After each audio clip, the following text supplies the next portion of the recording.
Hello, Ken Spriggs here with part 2 of my figure of The Fly from the classic 1958 sci-fi horror movie, or science fiction movie, I would call it. Also, it's the Monarch model that was recently released of this character. So in this video, I finished the remainder of the fly's body, and I get that all complete with a little more shading needing to be done on it, but I'll finish that later, some details.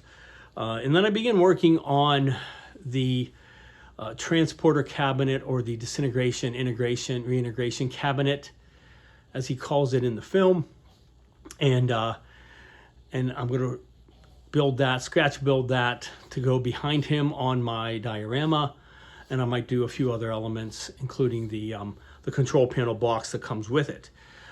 So let's go ahead and take a look at the work that I'm doing on the body to finish the figure first of all. All right, so I'm working on the body for the fly, and I had already glued together, and I had shown in the previous video for purposes of mocking up the head that I had done and completed. So the legs are together, the shoes are together, but they're not glued in place. This is glued together, and the two arms are glued together. So cleaning up some seams on them. This kit's very, very well designed, really, really well designed. From the shoes having one piece for the top of the shoes and the soles separate, so there's no seams to worry about there, to the pants, the seam goes down the side, which is a natural seam, so I didn't have to really do much cleaning up there. Same with the arms. You have a natural seam along the edge of it, so just minimal cleanup on those. Most of the cleaning up, or the seam sanding, had to be on this part here. So you have two pieces that go together, the front and the back of the cape. So I've done most of the cleaning up of the seams. So the main seam issues, you can still see that there, the outline of it, is where these two pieces connect together and make the cape. The rest of the seam goes down the very back side of the shirt, so you don't even really see that at all. And then there was one over here too, which I mostly cleaned up. You can still make out some pieces right there, especially there where the arm joins. Then I had to clean up at the top on the shoulder. The seam around, there's a seam actually right around the outer edge of this top of the cape, which is virtually invisible. Most of the seams are. It goes together nicely, a nice tight fit. So even though I had to do some sanding, I didn't do any puttying whatsoever on this so far. I may still have to do some, but we'll see once I get a coat of primer. And then of course you'll have the a natural seam in the waist where the belt would be, so that doesn't have to be done. Where the arms connect, again, another seam, which would be a shoulder seam, so I don't have to worry about filling that in either, since it's a lab coat. And of course the coat's all one piece other than those top parts that I said. All right, so it's all nicely designed. It goes together very, very well. And I have it cleaned up as much as I think I need to for now. Let me go ahead and get a coating of primer on this, and then I'll be able to see any remaining areas that I have to work on. What I'm thinking of doing now, like I said, the shoes are not glued in place. What I might do is lightly tack them in place just to get it painted, but I'm primered, and then I'm going to take them off and paint them separate because they're going to be a different color than the pants. This is all one piece, but what I'm thinking of doing is, and I probably will, glue on the arms to the thing, because the arms are the same, they're part of the coat, the lab coat, so they're going to be like an off-white, almost a beige, the shirt being a white, and probably like brown pants, something like that. We'll see. But yeah, let me go ahead and get the arms glued on, because that'll be easier to paint since it's all one color. And if there's any more filling of the seam, the gap between the arms and the coat, which again, it's a natural one, so I shouldn't have to worry about that too much. But let me get those glued on, and then I'll get a coat of primer on this.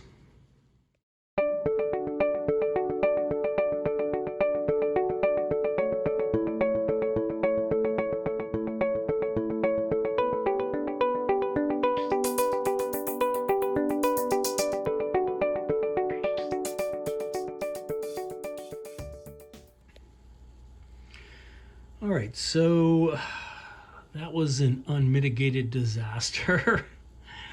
I'm not sure what happened here, but I used this Rust-Oleum sandable primer, which I've used many times before. I don't usually use white, I usually use gray, but I just have the white in. It must be old or something, but it went on nicely, looked great, but then as it dried, all these cracks formed. Just absolutely ruined it. Same thing on the other part. Yeah, so I'm gonna have to strip that back off. Do it again. I usually have no trouble at all with this primer. It's usually my go-to, but I don't know what it is. Sometimes white primer is a lot trickier to use than the gray, but this one definitely is off. Did not work because I did not put it on too thickly. There's no reason I should have done that. It looked fantastic at first, and the other parts are great other than where it decided to crack on me. So I'm gonna have to redo that again. What a mess. All right, well, let me get to it, and then I'm gonna have to get some more gray primer and get this primed again.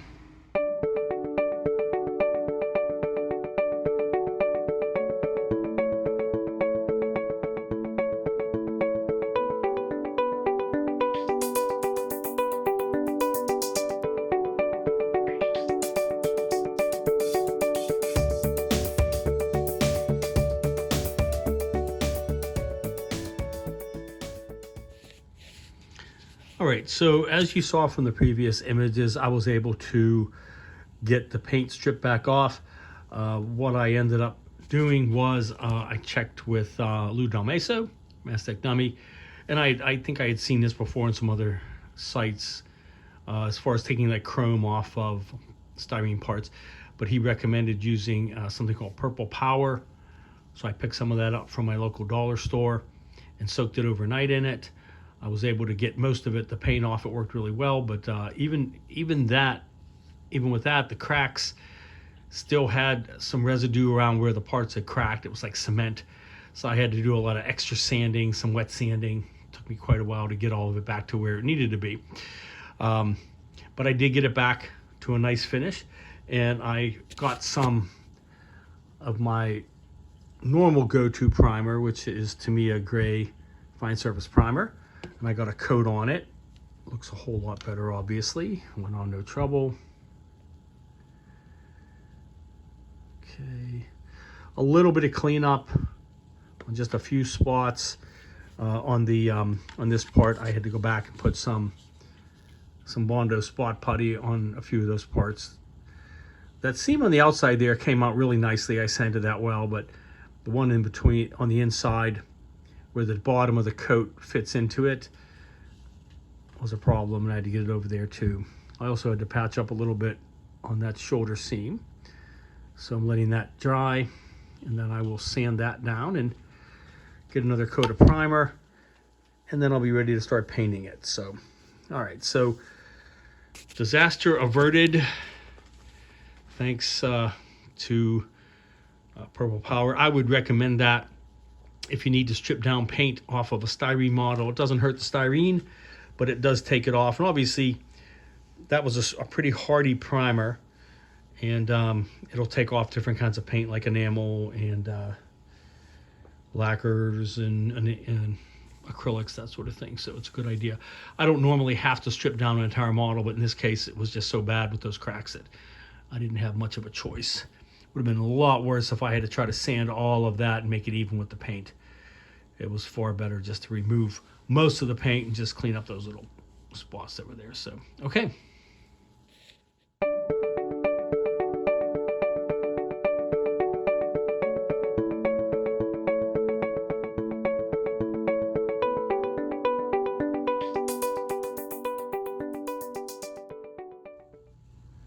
All right, so as I showed in my previous video, I did some pre-shading. So first I started with the pants, and I did pre-shading in all the different wrinkles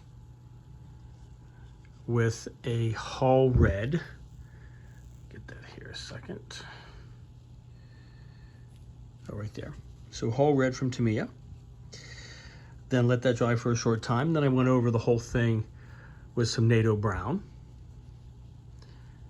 and brought it back up to the brown look that I was looking for in the pants. But as you can see, the putting the whole red in pre-shading leaves some darkened areas naturally in the wrinkles. And before I'm done, what I'll do is I'll just go over slightly with probably some weathering powders, maybe like a lighter tan or something, over the tops of the creases to just highlight those a little bit more. But definitely gives it a much nicer random look and a more natural look to the pants. I did not paint the belt yet, which I have to do at some point. Once it fully dries, I'll tape that off and probably just paint that a black to match the shoes. All right, and then speaking of the shoes, give me a second here. All right, so the shoes, initially I just painted the soles with this black here. And then I was thinking of doing like a rubber black on top, but I decided to reverse that. So I went back and I painted the whole shoe with the black. And as I said before in my probably my other videos, the Vallejo colors are not flat or glossy. They're kind of a slight satin, as you can see. So in the end, sorry, get that to focus. The top of the shoe is going to be this color.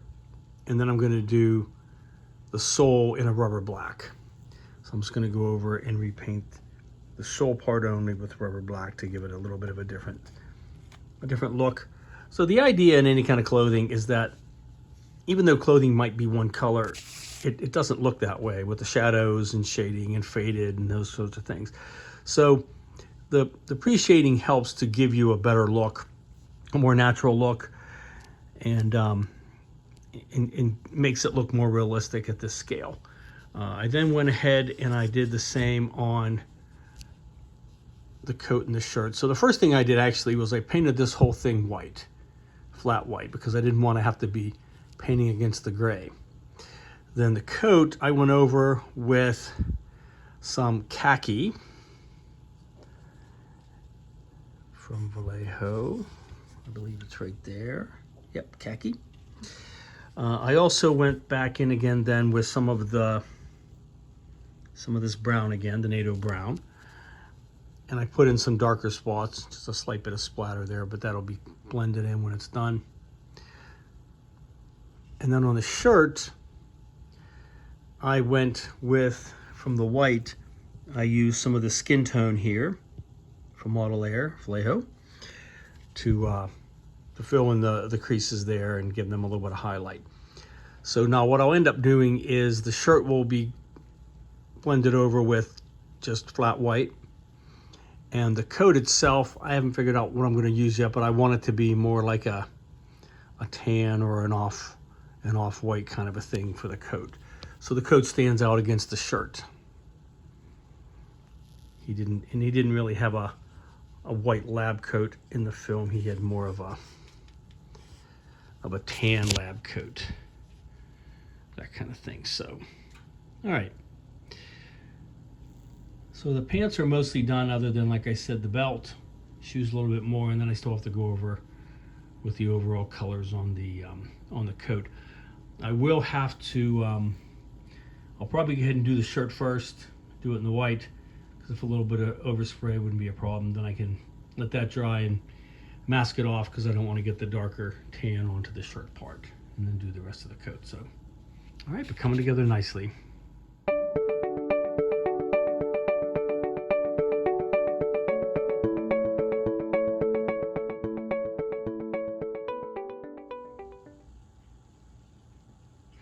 All right, so I painted the coat, and I went back also and painted the rest of the shoes. Can't really tell much of a difference between the rubber black on the bottom and the rest of it, but they're just black shoes. I painted the belt with rubber black, and then I painted that little buckle on there with some silver, or steel actually. I did more white on the shirt,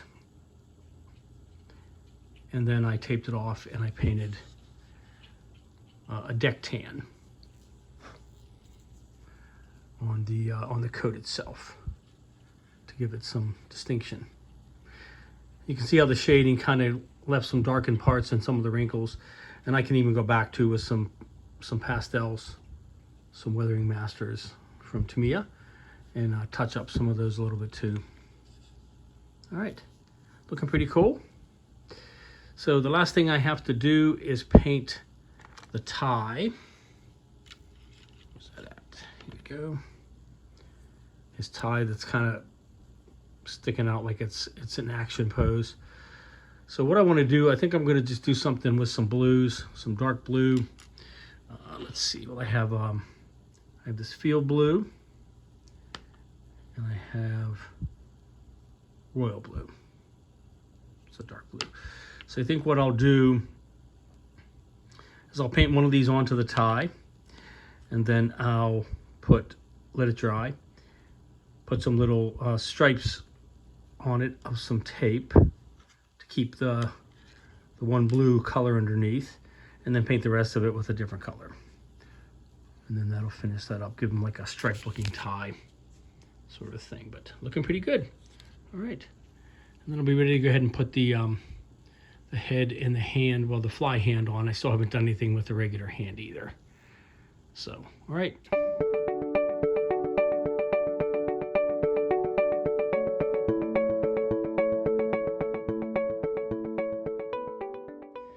All right, and there is the main body completed. The tie turned out really nicely. I put on the stripes with a flat blue and the field blue. I think that turned out really cool.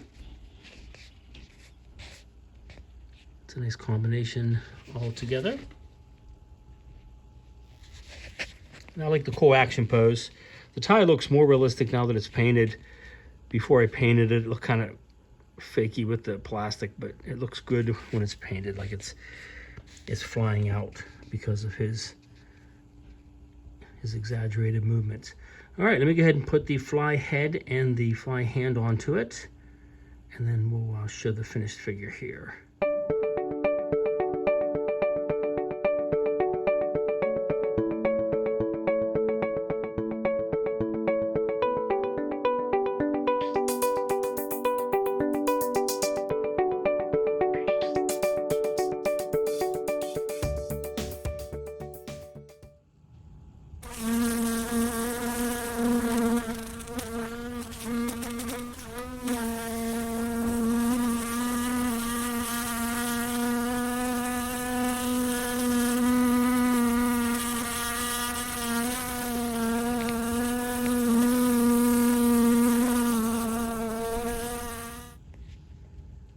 All right, and there is the creepy looking bristly fly head and hand on the finished body. A few touch-ups here and there, but nothing major to do. I put a coat of flesh tone from Vallejo on the hand, the human hand. It's not quite done yet. I still have to paint the ring and give it some more shading on the hand as well. So I'll do some more work, but I didn't want to put a blue hand on there. It wouldn't have looked right. So, but it looks pretty sweet. I think he turned out great. All right. Ready to go on a menacing rampage. Actually, he didn't really go on a menacing rampage. The very first Fly was quite a good story, quite a good movie. He actually didn't kill anyone. He himself died in the end, tragically, twice. He died as the Fly, and he died as a human head on the little fly with the spider. So poor Andre Delambre in his tragic turn with the transporter. All right, so I'm gonna go ahead and put him aside and start working on some ideas for the diorama to display him on. All right, so now that I've pretty much completed the Fly figure, I'm moving on to the diorama and starting to scratch build my own versions of the machinery, especially the disintegrator reintegration cabinet or the transporter cabinet that he goes into. So I'm looking at a lot of stills from the film itself and getting an idea of the major parts of it. And I ended up bringing it down to the major components, which are the left wall that we look at from the front where the glass door is, the right wall with some clothing racks on it, and like the top and the bottom panels that support it, and the doors themselves. So I'm going to go ahead and look at some stills from the film. But before I do that, I didn't realize that this movie was actually based upon a short story. And so it was written by a man named George Langeland, and it originally came out in 1958. Let me find that here. I actually have a book that I got in for it. It was written in 1957, sorry, by George Langeland. And he was from France, which makes sense now why the film is set in Quebec, because originally the story was set in France, I believe. I don't know if they ever really tell us that. But I did get a copy of a book from Alfred Hitchcock Presents, which I bought off of Amazon and had it shipped to me recently. I did find the short story in a few other places, but it actually originally came out in 1957 in Playboy as a short story, which I find kind of interesting. And that's what they based the story on. So very, very faithful to the story in many ways, as far as the structure of the story and what happens. A few very important differences, which I think are kind of fascinating, which I'll talk about here about the story. So basically the same structure where you have it beginning with the wife killing her husband, and then later we find out what happened and what really went on with some flashbacks. In the film, or in the book, I'm sorry, she actually goes right into a mental asylum right after this happens. She's not at home and they're not debating on what to do.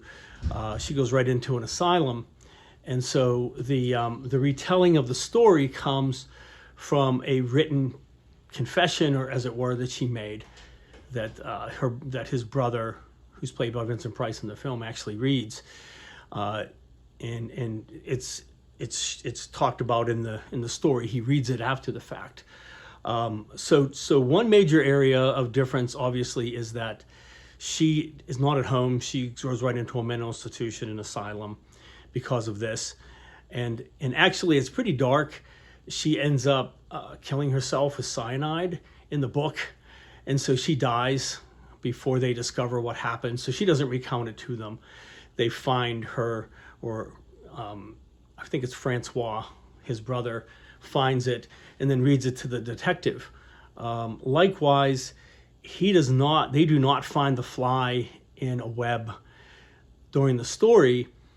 Francois finds the fly in the web, and then he kills it and buries it. He buries it next to his brother in a little matchbox. And so when he's recounting the confession, the written story of what happened to the detective mentions that he was watching him and he saw him bury it with the matchbox. So it's a little darker ending. She doesn't actually in the end get exonerated, which is kind of a sad thing. And then in fact, they actually burn the confession. I think at first I thought, well, that's kind of mean, because then nobody's going to realize that she wasn't really guilty of doing this. But I think the whole idea and the whole reason she did what she did was to protect her husband and protect his dangerous invention from falling into the wrong hands and somebody else ending up the way he did, which obviously happens in the subsequent films, in The Fly 2, with his son going through it. And I recently watched The Fly 3, called The Curse of the Fly, from 1965. What a terrible movie. Really just barely touches on any of the ideas from it, but just really badly done. But in any case, the secondary thing, which I think is really interesting in the book, that's different than the film, is that in the film, we don't see him as the fly with the fly head fully until the very end, when he goes through the cabinet for the last time, and she thinks it's going to reverse it and bring him back, and it turns out it doesn't. She pulls off the hood that he has on and starts screaming because he looks like a fly, and it's a very creepy image. In the book, it's a very different type of a thing. It turns out that he has already gone through the cabinet again, and it failed, and he tells her this, but she insists that it's going to still work. So he agrees to it. And then earlier in the book and also in the movie, we find out that he puts the cat through. The cat's name is Dandelo. And in both of them, the cat disappears. It doesn't reintegrate. So it's just floating around in the ether somewhere, and it doesn't return. Well, in the book, when he goes in for the last time to the cabinet and he comes out and she pulls off the hood, he's not just a fly. He's a combination of Dandelo the cat and the fly and himself. So they describe it as having like a pinkish cat head with the cat ears, the big fly eyes, and still the fly mouth quivering. And it's a creepy image that you can't imagine. Well, you can't imagine. He still has the fly arm, which we're told, because when she puts him in the press, it's the fly arm that she puts back in the press for the second time. But in the final thing, it's a true mess. He's a combination of the cat, the fly, and a human. So even if they had found the fly, there was no way that he was ever coming back from that. And that was the final straw. And even he says it, that, you can understand there is no way that I'm going to ever reverse this. And so that's when she agrees with his plan to kill himself and destroy his equipment. In the film, it's more of a situation where she's still hopeful, but he goes through, nothing happens, nothing is reversed. He's still a fly and a human. And then she faints and he smashes up all the equipment. And I guess that's the idea then, that the equipment's all destroyed. So there's no way that they're going to be able to use it to get him back. And plus he writes on the board that, it's hopeless and he's losing his mind and, she needs to help him. So that's basically the big difference. So I thought that was very interesting that in the actual book, that in the end, he's combined with the cat, the fly, and himself, pretty much showing how dangerous this transporter is, that you just can't do anything with it without some dangerous thing coming from it, and that people really shouldn't have that kind of power. So, all right. So very interesting book. I highly recommend it. It's a short story. If you ever get this, I got it from this book, as I said. It's Alfred Hitchcock Presents Stories for Late at Night. I did see some other short stories, and I think I saw it in an individual little novelette that you can get as well, as far as that story. But very clever story that was turned into the film. All right, so let's go ahead and look at some stills from the film, and I'll show you the elements of the cabinet that I want to replicate in a scratch-built form to be behind the fly figure. All right, so here is early on when we first see the transporter cabinets, or the disintegration reintegration chambers. So you have the left side here, then you have the front, which is glass, and the door in the back, which is also glass. And you have the right side, which has what I'm calling cooling racks. And we'll look at those here in a moment. So on this side, I'm imagining this is supposed to be the power induction or something, because you have these vertical metal bars, and you have some horizontal bars, and there's some spaces in between them, and these big black cable bundles coming down, and those go into the top. So it's hard to tell, and it looks more so in the film. It looks darker. I mean, on the video, it looks more bluish, but it's a darker metal. So I'm probably going to end up going with some kind of a, what do you call it, like a gunmetal or something. But you can see here a bit of a sheen coming off of this metal on the front of the glass of the door.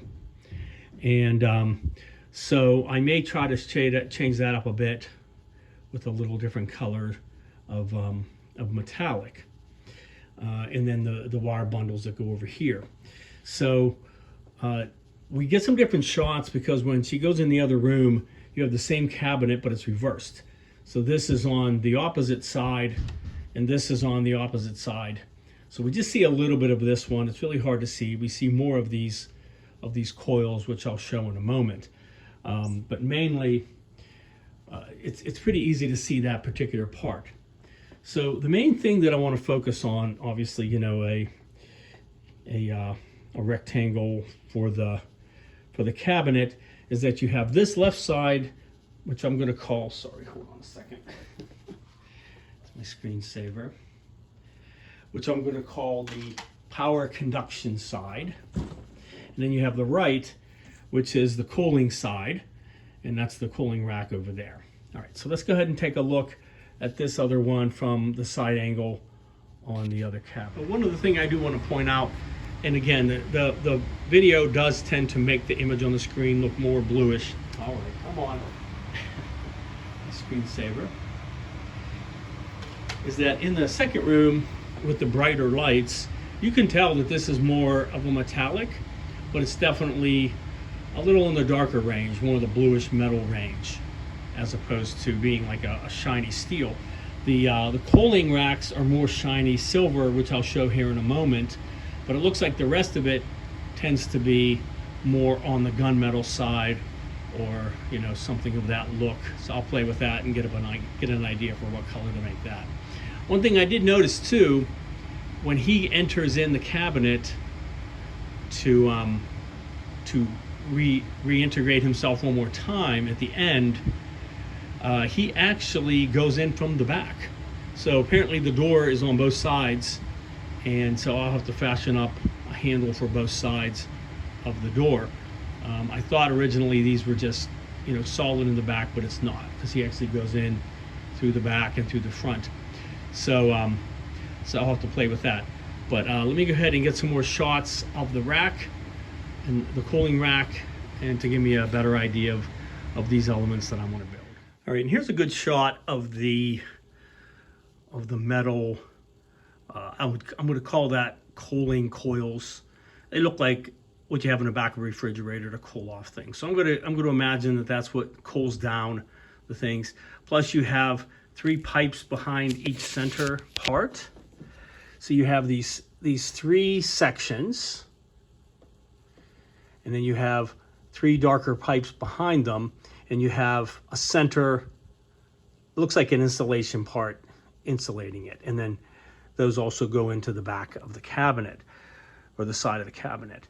So there's 3 separate sections that I'll be working on in order to get them put on. And I'll be using styrene strip, obviously, to glue together. I've thought about using maybe like metal or something, but that's a lot harder to glue together and harder to use. So styrene stripping would be the easiest. I could just glue together the different sections and just replicate it 3 times. And then it's easy enough to come up with the parts to attach it to the cabinet. So let me show you one more shot of the other cabinet. Just as he's transporting, it lights up, and you can see a little bit better the pipes behind these. All right, so here's one more close-up shot as well. You can see right in the middle, so you have 6, actually 7 bars making up each section. And right in the center, you can see it's supported by it looks like a metal tube that goes back into the darker tube, which you can see right here. And the same with over there. And then it looks like there's 1, 2, probably, I believe 3 altogether that support this. I'll have to take a look, probably more than that. But yeah, so they just go right up the center. And there's actually, well, there's 3 different sections, so there's 3 different pipes and 3 different connections. All right, but let me go ahead and look at the other side, as I said, whenever it's lit up by the machine beam. All right, here we go. So I stopped it right in the middle of the bright glowing light. So obviously they had some light because it is illuminating this whole section over here, making it a lot easier to see. So you can see those center metal posts coming in, and then you have these dark posts right here, and it looks like they're connected onto a centerpiece. I don't believe this is a part of it, it's just a shadow, but it looks like it's a center ring because there is an overhang on this side of the cabinet. The roof overhangs and it bevels in on either side, but it goes out far enough to support these parts here. So that's what you're seeing. And it looks like there's just a tube or like a ring at the top holding that in place. And then these definitely look darker, but the actual cooling grate looks more metallic, like a silver. So I'll probably go with that on that and use the darker on these ones here. But they are definitely out further. And I thought that these were extended from it, but it looks like they're not. It looks like they're just supported at the top in the bottom. Looks even like there's some holes up here, which is interesting. But you can only see those obviously when it's lit up, since the rest of the time they're pretty dark, the way that it's filmed. But you can see how these supports all come out and hold on to the racks, and then how those are supported as well. All right, so definitely some good ideas as far as what I'm going to call the coaling racks, sorry about that, or the right side of the cabinet.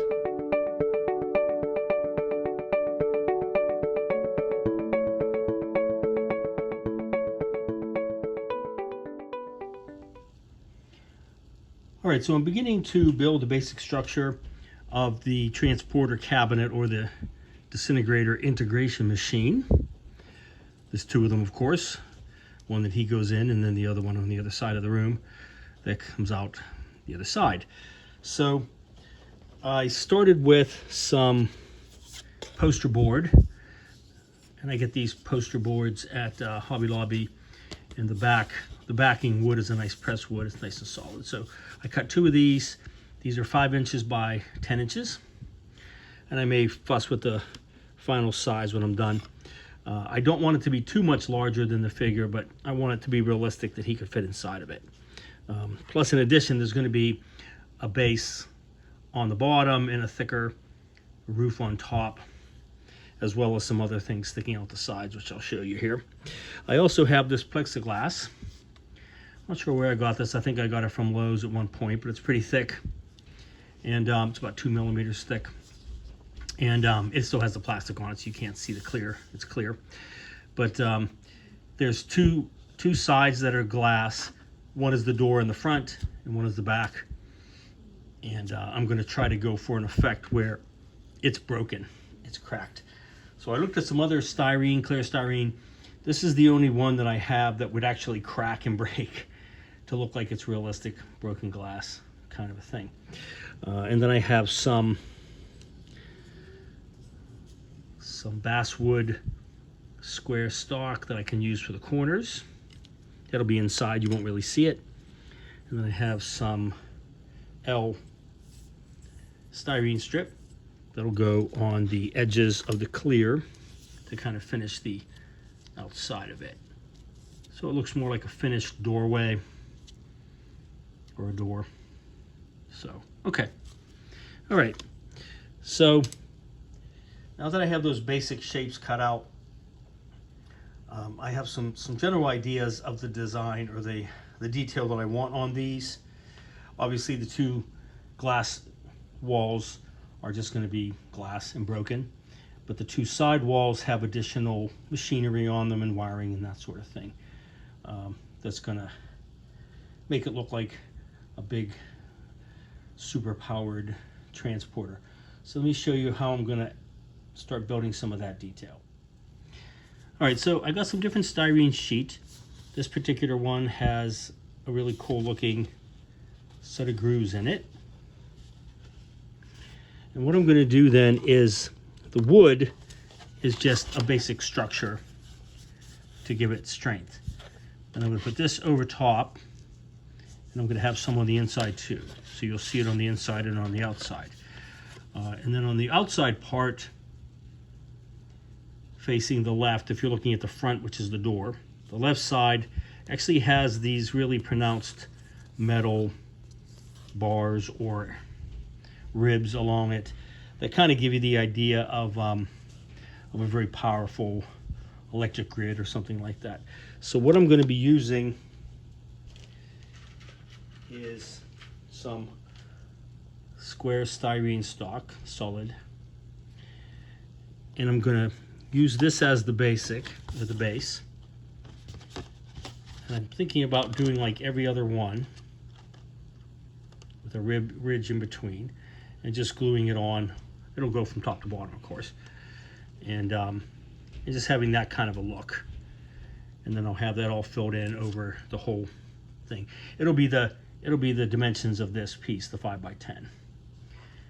And then on this side that has these pronounced things, there's also these very large wires, cables that are coming down. There's several of them bundled together. Again, giving the impression that this thing is super powered with electricity. And obviously when it it comes on, it makes a big, powerful noise. I'm pretty sure they took the sound effect from War of the Worlds, or maybe vice versa. I'd have to go back and see which one came first, but I think War of the Worlds did. So it has that big sound when the Martian war machines are powering up. And then at the end it has that real bright light that comes on, and it makes another powerful sound too. A lot of reused sound effects from sci-fi from back in the 50s and 60s and so on. So, all right. So let me start working on this. The opposite side is going to be a little more involved. It has like a wire frame grid work kind of a thing on it. And likewise, I'm going to have that looking damaged as well, because at the end of the film, he takes an axe to it, smashes it up, so no one else can end up the way he did. So, alrighty.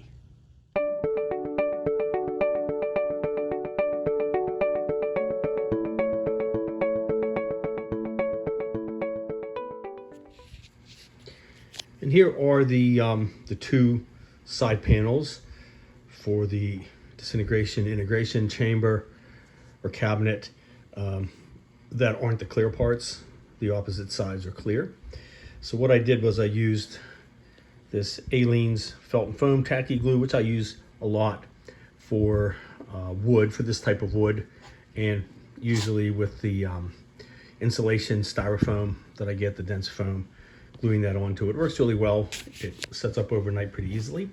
So I have both of these completed. You can see the wood sandwiched in between. So this is the inside.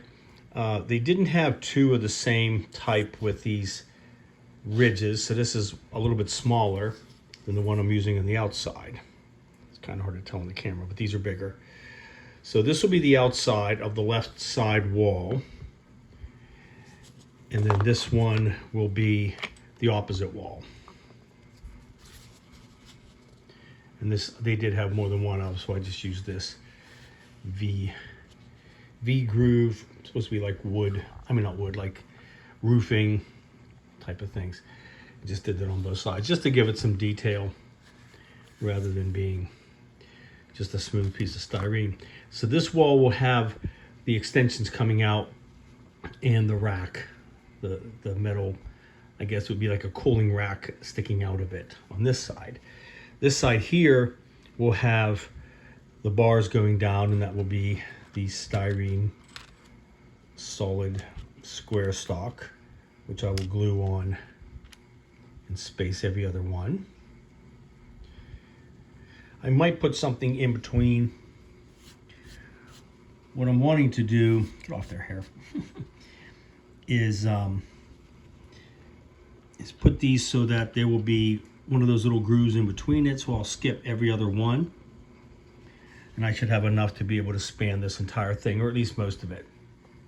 And then sideways, there are some bars going around the middle, and there's some gaps in the bars because there are three bundles of really heavy electrical wiring coming down from the top that are bundled together. I think there's like 3 of them, I believe. And then they go in between. So that part going this way has a groove or an opening in it, and they kind of go between. I'll attach them onto it as though they're fashioned onto this. And then with the idea that these metal bars here are helping to conduct the electricity or something. Just makes it look like a powerful device. So, all right.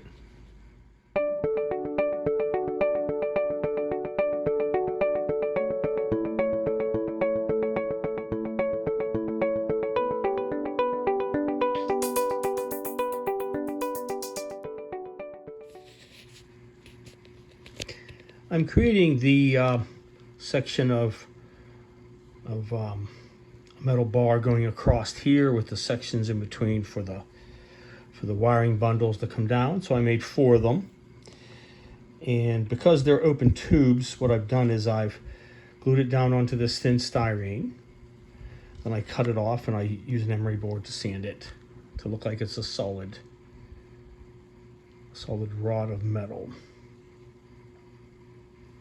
And then there's going to be 4 of these. So there's going to be one here, a little bit of space between it, another one, and then one coming out to the end here. And I drew a line right down the middle so it would be centered on it. So once I get those finished up, I'll go ahead and glue them down. And here's the last tube that I have to do yet. Cap off those ends so it doesn't look like an empty tube. So, all right.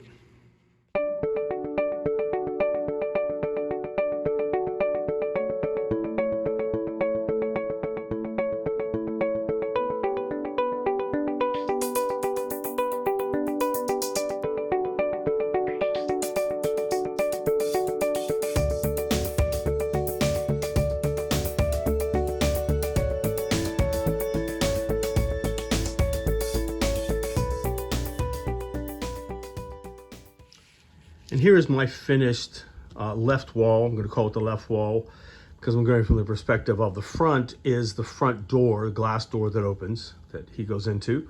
The back is also glass. You have your left side that has these bars and the cables, and you have your right side which has the wire grate sticking away from it. So I went ahead and I put in all of the vertical bars. I did have to go back and I had run out, I was one short.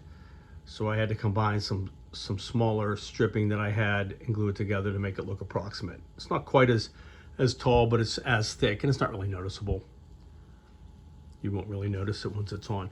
Then I went back and I trimmed off all of the excess on the top and the bottom. And to do that, I used this cool tool I had shown before. Augie Gonzalez had suggested it. He has another brand. But they were out of the one that he uses, so I got this off of Amazon. It's very helpful. It's a rechargeable battery. It has 3 speeds. Right now I have this little cutting wheel. Now it doesn't have the same kind of torque power that you get on a Dremel, but it works just fine. You just have to go on a little easier so it doesn't catch up on it, but I went through and I cut all those off in about 15-20 minutes. It wasn't too bad at all. And it has a bunch of different attachments and sanding tools and drill bits and things like that. So very helpful. Little Allen wrench stuck on the bottom to take off the attachment. And then you plug it into a USB that powers it. So very nice little tool. Highly recommend it. It definitely comes in handy on my bench. So what I'm looking at now is before I start painting, I'm trying to figure out how I want to attach the clear parts onto the sides of this. So I have this L-beam that I got, and this fits on the sides. So at first I thought of putting it onto this part and finishing off this part and then gluing that on, but I think the better way would be to glue this onto the plexiglass, and then the overhang will cover this little gap here. And then once I get, and what I'll have to do is notch out a little piece that goes over top of this part right here on both sides. And then, so what I can do is I can finish this as one piece, and then I can get this all painted and ready to go. And then the final part would be to glue this on and then just put glue along that gap right there. And I can paint this the same colors as the rest of it. I'm gonna go with, I believe, like a gunmetal type of a thing. We'll see, I'll play with it. I'm gonna start with my flat black from Krylon, and then I'm gonna put over possibly some Alclads. Have to see. I think that would look a little more realistic, but I don't want to do it over a shiny, I don't want it to be glossy metal. It's not really glossy in the film, but I do want to do something a little more realistic in metal. So I'll play with it and see. And then of course this won't be painted at all except for the band, which really I can paint ahead of time on the outside and then just glue it on carefully onto the plexiglass so I don't get any crazing along the edges of it. And pretty much that's it. It's just gonna have this. I might do one little plate on the door on the front and fashion a little handle for it. But I'm still deciding how I want to go as far as if I want to break it and shatter it somewhat and make it look damaged.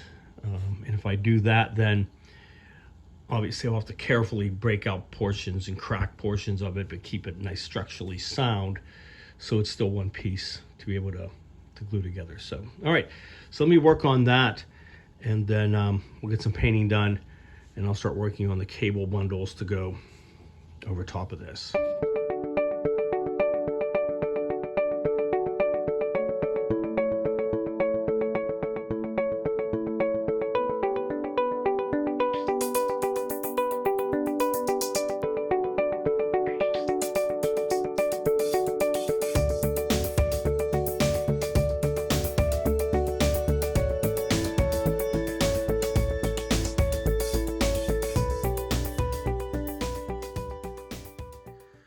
All right, so I made the frames for the plexiglass doors as a separate piece.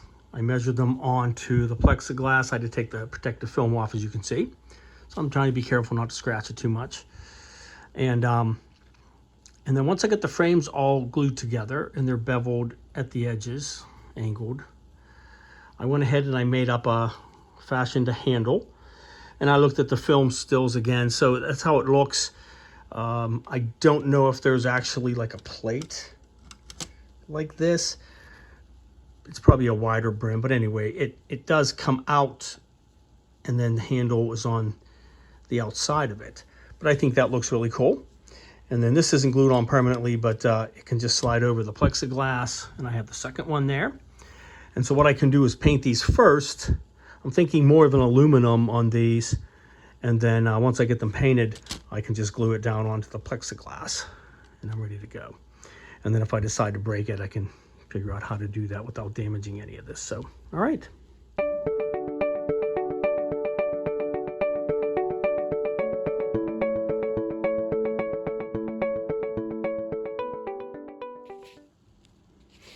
All right, so I got a coating of the Krylon flat black onto the two wall sections. It was running real low at the end. It kind of went on a bit splotchy, but it's not a big deal. I'm just doing this as a base coat, and then I'm going to put Alclad over them to give them a metallic finish. And I was looking at my Alclads. Initially, I was thinking of doing gunmetal, but it's a little dark. It's quite a bit dark. I don't want it to be that dark, so I've decided I'm probably going to go with this, which is stainless steel. I've used this before. It's a darker metal, and it looks better, I think, in the end. Plus, I want to be able to match up. Well, I want to have the cables on this that are going to be black. I just started to mock up some, a little too thin, but I want those to stand out. So I don't want this to be too dark. I want it to be a lighter metal, so that stands out on it. So, all right. All right, so I got several coats of the stainless steel onto it, and it was still too dark and kind of patchy. So I went back over it with some aluminum. Get that here. Not aluminum, I'm sorry. That's gunmetal, wrong one. This one, aluminum. So I went up with the stainless steel, then the aluminum. It doesn't, the Alclads work better over smooth surfaces and over a gloss. They don't work as well over, this is kind of a flat or a semi-gloss. But it got enough of a surface, it's a bit patchy. What I want to do is go over it again with some, probably Vallejo, to bring it up just a little. It doesn't look quite as patchy in real life as it does on the camera, but I want to even it out a bit. And I also want to go over the framework for the glass doors as well.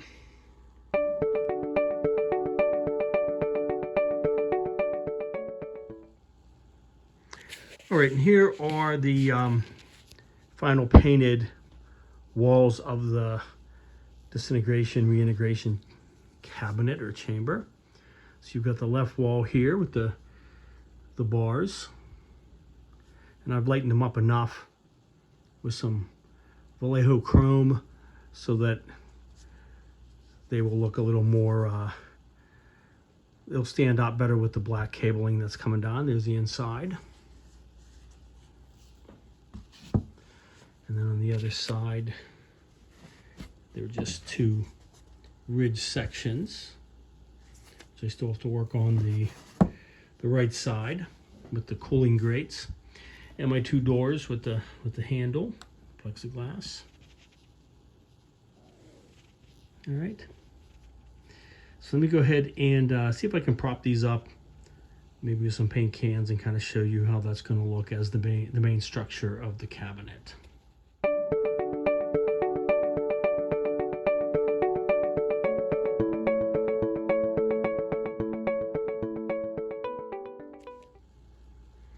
All right, so I've just propped them up with some paint cans, obviously, in the middle to try to show you the idea of the basic structure, which I've completed for the disintegration reintegration chamber. Looking pretty cool. And I know in the front that the door handle's on this side. I'll double check it actually. I'm pretty sure it's on that side. So I put the other door handle on the other side, but these aren't glued together yet, obviously. So let me go ahead and get my fly figure and put him in front of it and just kind of show you the scale.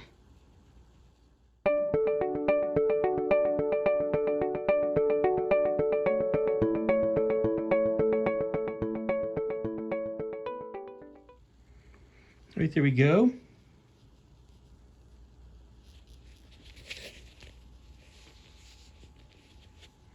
So definitely believable as a scale that he would fit inside.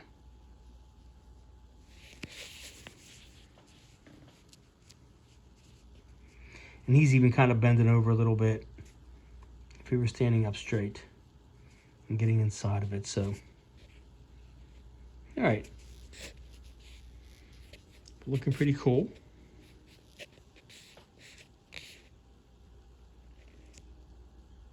So that's going to be a cool backdrop to him. Of course, I'll have to still make some kind of a flooring that will go around it to show the cabinet behind him. And I'm going to use the little control panel that came with the kit, probably on the side over here. But that's still to come after I finish the rest of the cabinet and get that going. So, all right, but looking pretty sweet.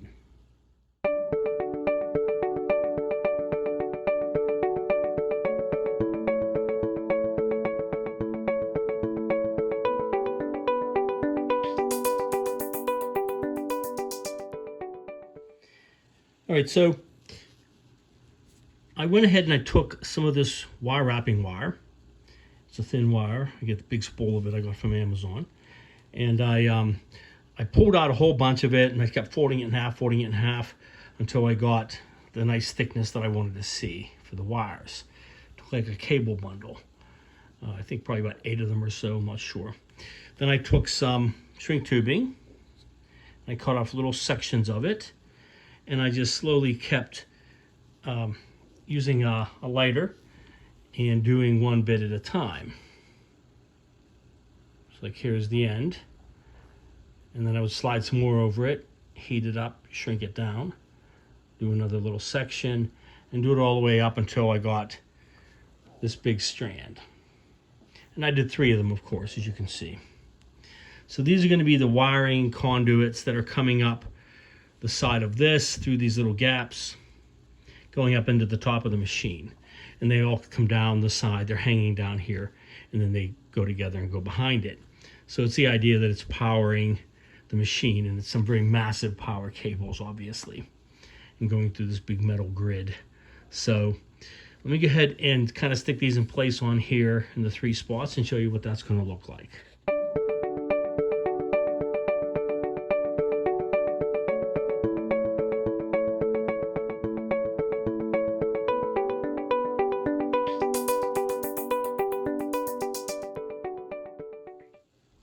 All right, and here are the finished wire cables put onto the left side of the cabinet, going down those wire racks, giving it the idea, of course, that there's this massive power coming into this thing, and then this is like a metal grid that's going to power the machine. It just kind of gives it that look that it would be a functional machine. And of course, when I have the top on, these will tuck into the top. And then these are going to come down the bottom, and I'm going to tie them off together and have them coming out through the back. So it looks like it goes into a power supply. But they're not attached, of course, but I'm going to rig up some way to put them down into the into these grooves, and they go through these little notches or close to it. And then they will power the side of that. So, all right, pretty cool.